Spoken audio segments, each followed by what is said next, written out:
يا زهور الروض ميدي،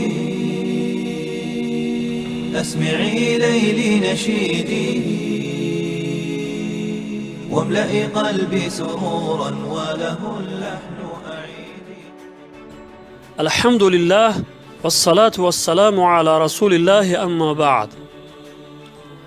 حضرت برا ابن عازب رضی الله عنه می‌فرمایند که پیامبر خدا صلی الله علیه و سلم ما را به انجام 7 کار امر فرمود و از انجام 7 کار دیگر منع کرد.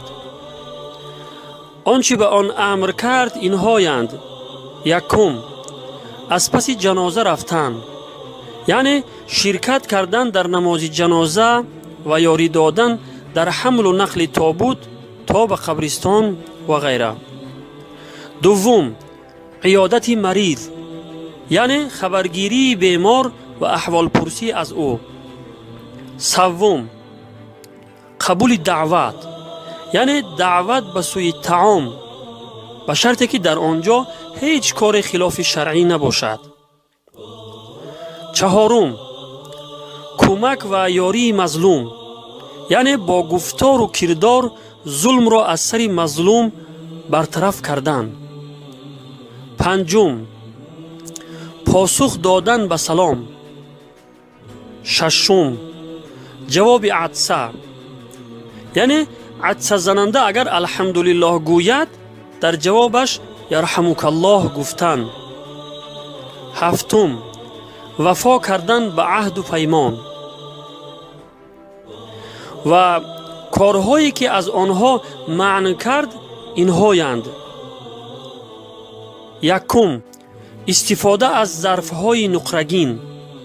دوم، انگشتر طلا. سوم، استفاده از زین و پالانی که از ابریشم ساخته شده باشد. چهارم، استفاده از لباس ابریشمی. پنجم، استفاده از دیباج. ششم، استفاده از قصی. هفتم، استفاده از استبرق. حدیث متفق علیه.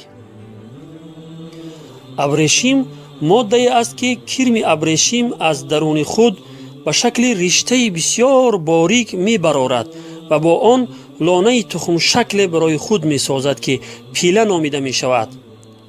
پیله ها را با وسیله آب گرم نرم می کنند و با اسباب مخصوص آن را می ریسند و از آن لباس های ابریشمی می بافند. دیباج، قصی و استبرق اینها یک نوع لباس هستند که در آن یا در دوخت یا در بعضی اجزای آن ابریشم استفاده شده است.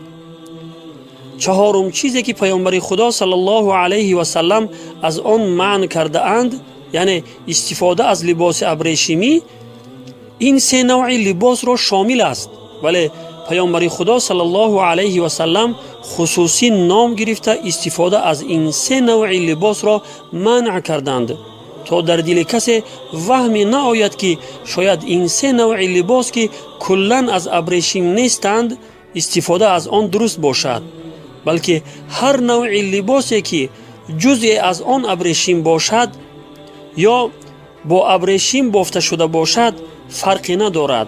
چطوری که از حدیثی که ابو داود روایت میکند ابریشم و طلا برای مردهای این امت حرام هستند.